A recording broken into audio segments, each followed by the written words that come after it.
Welcome students to this third lecture of sample paper, जिसके question number 10 से आज हम स्टार्ट करने जा रहे हैं। और क्वेश्चन नंबर 10 कहता है that find the value of k so that the pair of equation x plus 2y is equal to 5 and 3x plus ky plus 15 is equal to 0 has a unique solution. So हमें k की ऐसी value find करनी है और जिसके लिए ये pair of equation का एक यूनिक सॉल्यूशन बन के आए। सो स्टूडेंट्स, सबसे पहले इन दोनों ही इक्वेशन को एक प्रॉपर वे में लिख लेते हैं। और प्रॉपर वे किसी भी इक्वेशन को लिखने का होता है a x plus b y plus c is equal to 0। So it will be x plus 2y minus 5 is equal to 0। और सेकेंड इक्वेशन हमारा हो जाएगा 3x plus k y plus 15 is equal to 0। यहाँ से हम a1 a2 b1 b2 and c1 c2 की values find out करेंगे।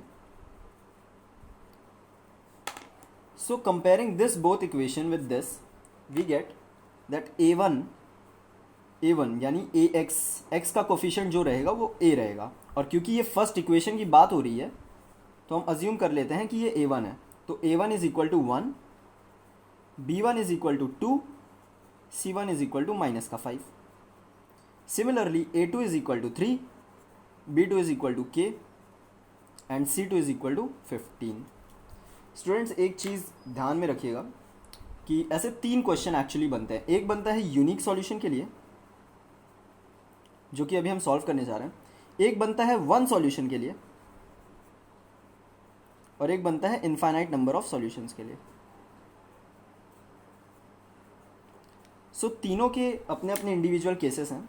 Unique solution का केस होता है that a1 upon a2 should not be equal to b1 upon b2 which should not be equal to c1 upon c2। One solution का equation बनता है a1 upon a2 is equal to b1 upon b2 is not equal to c1 upon c2। और infinite solution का case बनता है that a1 upon a2 is equal to b1 upon b2 is equal to c1 upon c2। So finally हमारा motive तो है unique solution के लिए find out करना है। So for a unique solution हम ये देख रहे हैं that a1 upon a2 should not be equal to b1 upon b2, therefore 1 upon 3 should not be equal to 2 upon k, जिसको हम लिख सकते हैं that k should not be equal to 6। This means that all the values other than 6 will give a unique solution to this pair of equation. सो यहाँ पे हम लिख सकते हैं therefore all values other than 6 will give unique solution.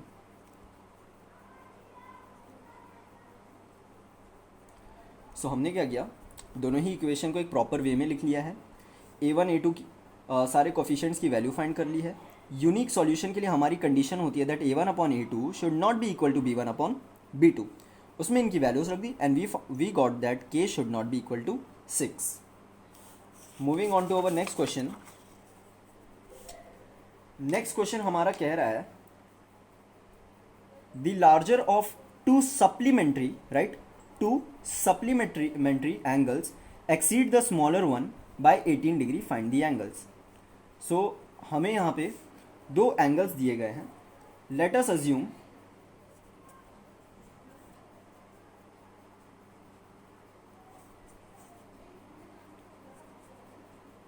Smaller angle is equal to x,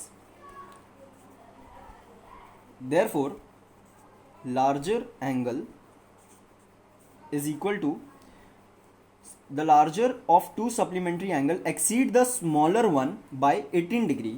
तो smaller x है, larger हो जाएगा x प्लस 18 क्योंकि वो एक्सीड कर रहा है। So x plus 18 and because both of them are supplementary यानी दोनों ही एंगल का सम हो जाएगा 180, right. Therefore x plus 18 is equal to 180 degree, 2x is equal to 180 minus 18 degree, 2x is equal to, here we get 162, therefore x is equal to 81 degree। ये तो रही बात स्मॉलर एंगल की, because x denotes smaller angle. Not talking about the larger one. Larger is equal to x plus 18 which would be equal to 81 plus 18 resulting in 99 degree. The value of larger angle is 99 degree. So simple question है ये, that ये कह रहा था larger of two supplementary angle exceed the smaller one by 18 degree. तो हमने smaller को assume कर लिया x, larger क्योंकि exceed कर रहा था by 18 degree तो हमने exceed करा दिया x plus 18. दोनों का sum कर दिया 180 degree. कैलकुलेट करने पे x का वैल्यू है वो 81 and when we add 18 degree we get the larger one, right? Moving on to our next question. दिया गया है find the mode of the following distribution. एक डिस्ट्रीब्यूशन टेबल दे रखी है जिसका क्लास इंटरवल है 25 to 30, 30 to 35, 35 40, 40 45, 45 to 50 and frequency है 25, 34, 50, 42 एंड 38. हमें इसका मॉड कैलकुलेट करना है. स्टूडेंट्स, मॉड का एक फॉर्मूला होता है that mode is equal to L plus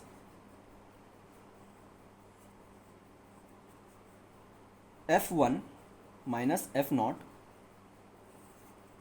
upon 2F1 minus F0 minus F2 into H. एक एक करके आपको सब बताया जाए कि कौन सा वैल्यू क्या डिपेक्ट कर रहा है. देखिए, ये जो L है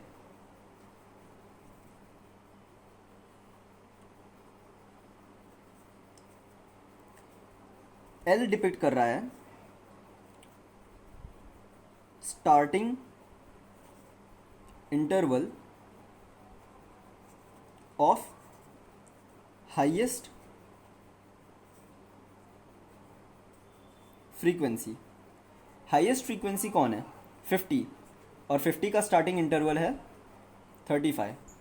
therefore L is equal to 35. What is F1? F1 is the highest frequency.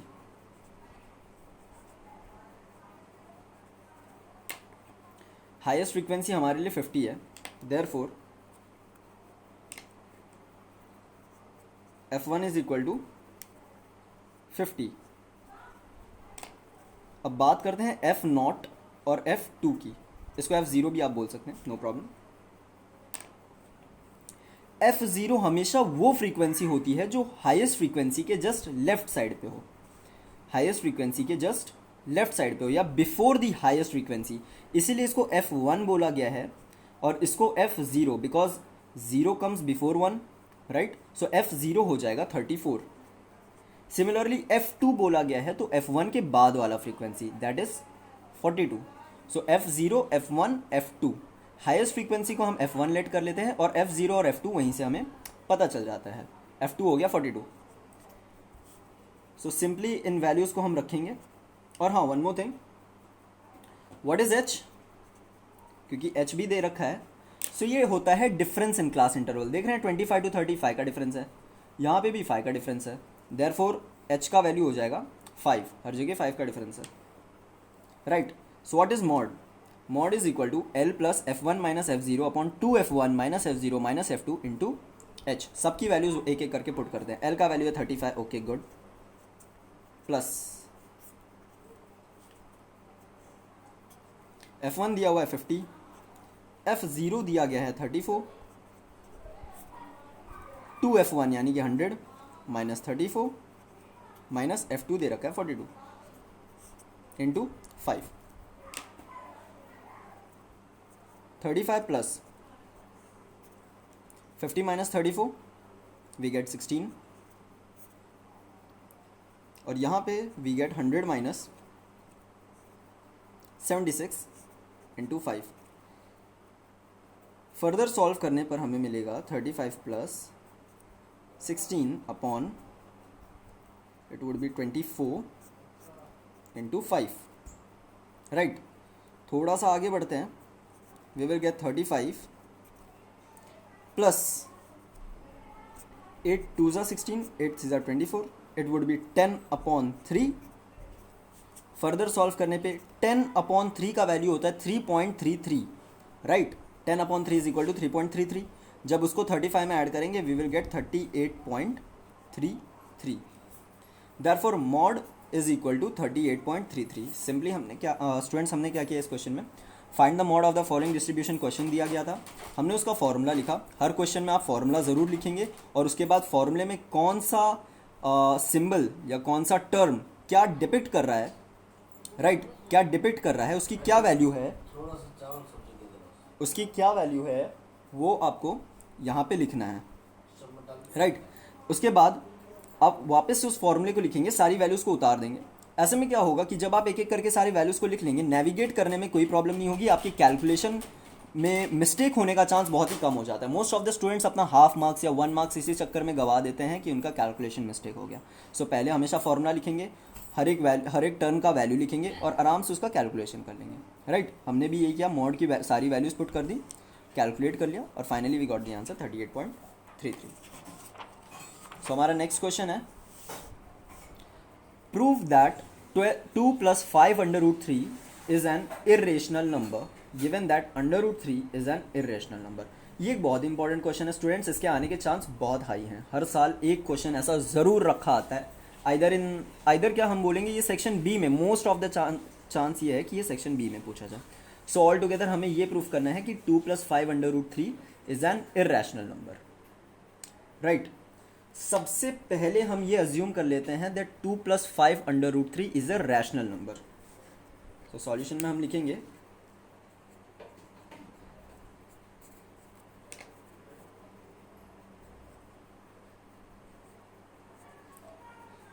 let us assume that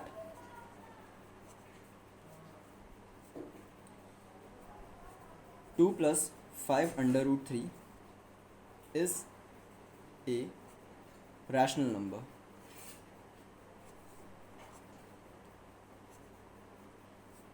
Therefore 2 + 5√3 is equal to x, bracket में लिख देंगे x is a rational number.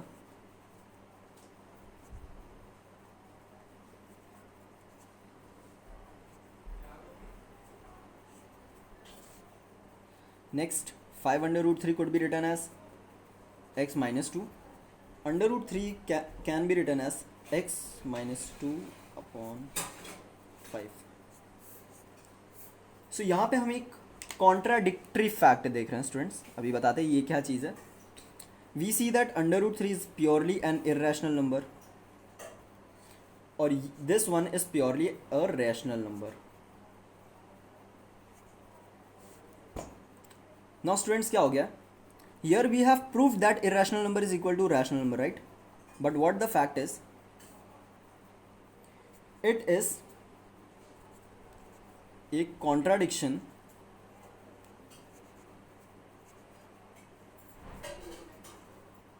to the fact that irrational number is not equal to rational number।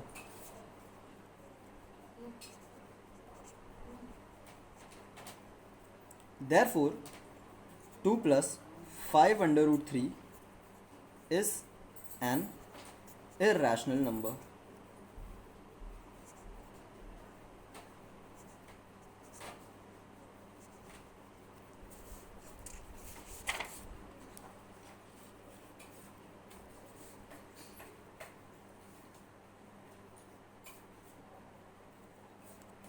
Okay,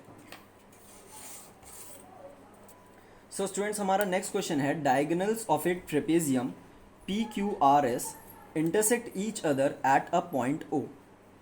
PQ is parallel to RS and PQ is equal to 3RS। Find the ratio of the area of triangle POQ and ROS। So all together हमें POQ और ROS का ratio find करना है। पहले इसका एक अच्छा सा डायग्राम बनाएंगे। एग्ज़ाम में स्टूडेंट्स इस बात का ख्याल रखेंगे कि diagram should be neat and clean. इससे क्या होगा कि एक अच्छा एग्ज़ामिनी होने का इमेज पड़ता है और ज़्यादा चांस ग्रैब करने का, ज़्यादा मार्क्स ग्रैब करने का चांस बनता है। सो एनीवेज क्या दे रखा था, PQRS, ओके हम इसका नेमिंग कर देंगे PQRS।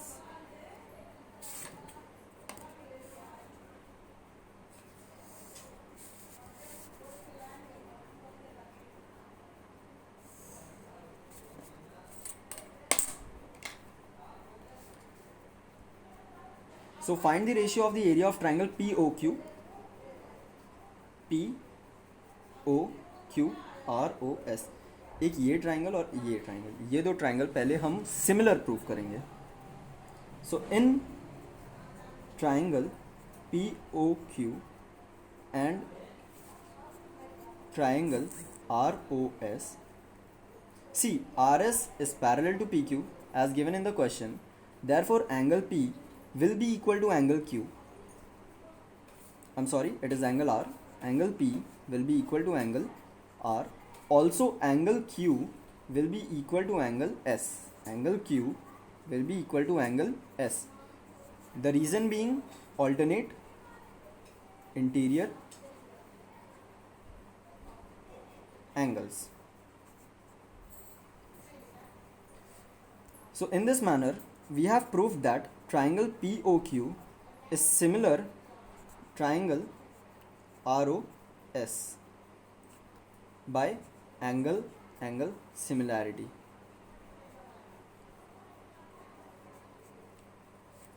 अब हमें क्या करना है, we can write that area triangle POQ ratio area triangle ROS is equal to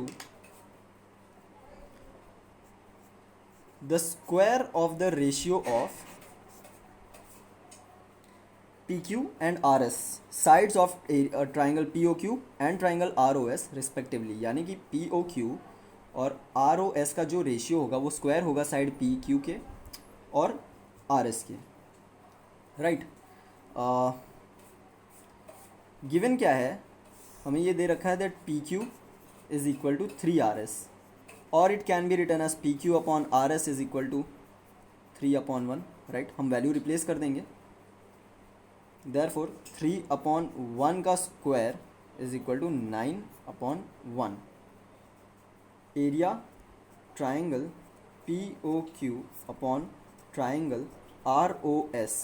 so POQ और ROS का रेशियो निकल के आता है 9:1, और यही हमसे पूछा गया था, find the ratio of the area of triangle POQ and ROS. So the ratio is 9:1. इस लेक्चर में सिर्फ इतना ही. हमने क्वेश्चन नंबर 9 से मे बी 10 से क्वेश्चन 14 तक के क्वेश्चंस देखे हैं. अगर इन क्वेश्चंस में आपको कोई भी डाउट है, कोई भी ऐसा स्टेप जो नहीं समझ में आ रहा है, उसको कमेंट सेक्शन में ज़रूर बताएं. इस वीडियो को ज़्यादा से ज़्यादा लाइक और शेयर करें ताकि ये सभी स्टूडेंट्स तक पहुंच सके. Thank you very much.